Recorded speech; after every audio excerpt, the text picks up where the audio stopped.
I am an individual born and raised in multicultural environments. I've lived my whole life surrounded by culture, but only one at a time.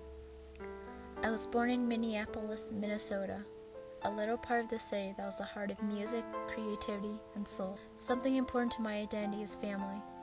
My dad was born in Phnom Penh, the busiest city in Cambodia. My mom was born in Binh Long, a quiet town in southeastern Vietnam that was later devastated by militant occupation. The struggle to get to America was a different story. My grandpa was a Vietnam War veteran, a hero. The leadership skills he obtained while serving I wish I'd had myself when I entered the University of Minnesota in 2011. I bet growing up in Vietnam was hard, especially in the midst of war. My grandmother worked on a plantation. She was barely making enough to make ends meet. They were an extended family: brothers, sisters, aunts, uncles, friends, and other relatives, gathered into one house and shared 3 bedrooms. Upon arriving in America, my grandparents sought to create a life for their children. My mother and uncle settled into North Carolina with little knowledge of English and $20 in their pocket. That's when they turned to education as a way to start over. Success has always been number one in my family because it became the only way to erase the past.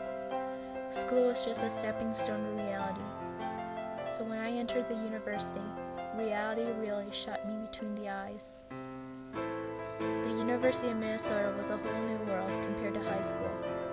Taking post-secondary credit at a smaller community college did not prepare me for the challenges the U had in store for its incoming freshmen. So what does it mean to be successful? Does it mean having love, money, or power?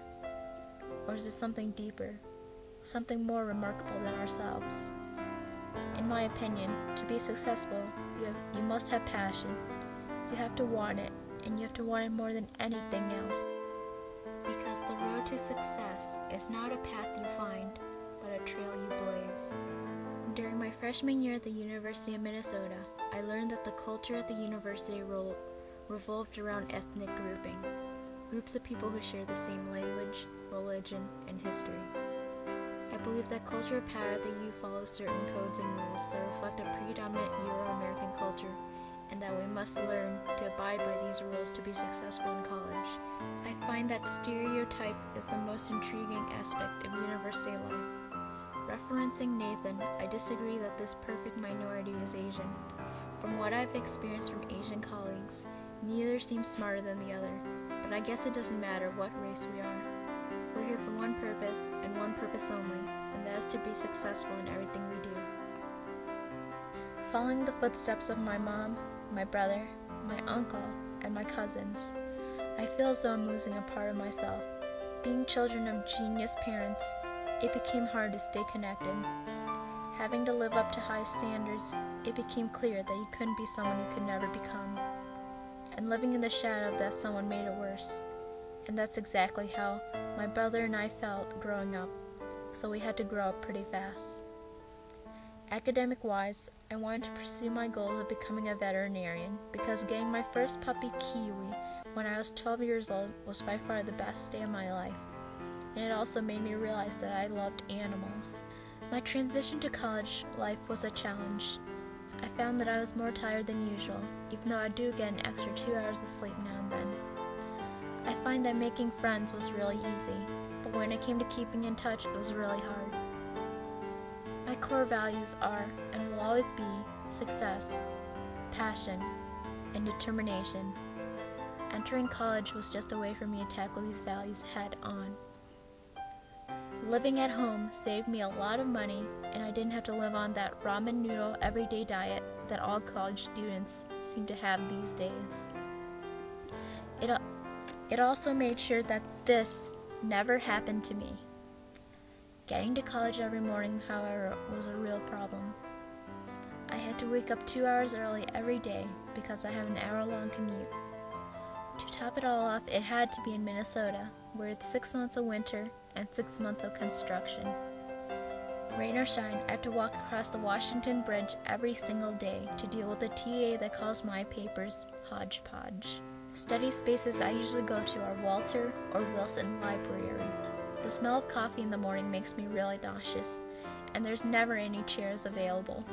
For fun, I usually take a long walk along Washington Avenue with my older brother, and we'll go grab a bite to eat at random restaurants. When it's warm, we usually lie in the grass near Kaufman and complain about how much homework we have for the rest of the week. Being bored during breaks, rather than checking mail several times an hour, I find that going on Facebook, although not one of my best ideas, is a way to slack off a bit. Whoever said that graduation would be the best day in a kid's life is crazy. I was actually devastated on my big day. All I ever wanted through my high school career was a 3.78 GPA to get that golden sash wrapped around my neck. That dream was shortly stomped upon when I pursued PSEO. Though worth it, really cut down my credits for high school.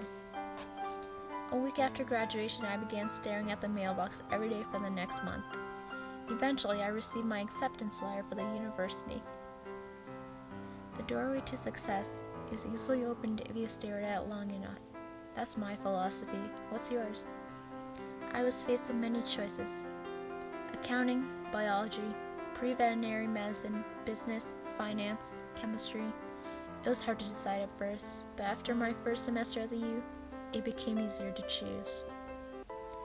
Of course, I couldn't have gotten through my freshman year without my big brother Vian, Janelle Meyer, and Tia. And of course, I couldn't forget about Fred. How my identity was changed. So, what happened to the Mimosa who loved art? The one who loved writing, music? Sometimes I miss her. My freshman year at the University of Minnesota was a whole new experience. In addition to long hours of studying and writing 10-page essays on a daily basis, I found that I was transforming into a zombie of my former self. In pursuit of accomplishing my academic goals, while utilizing my 5 strengths: strategic, deliberative, adaptability, discipline, and achiever, I hope that you will give me the chance to find myself once again.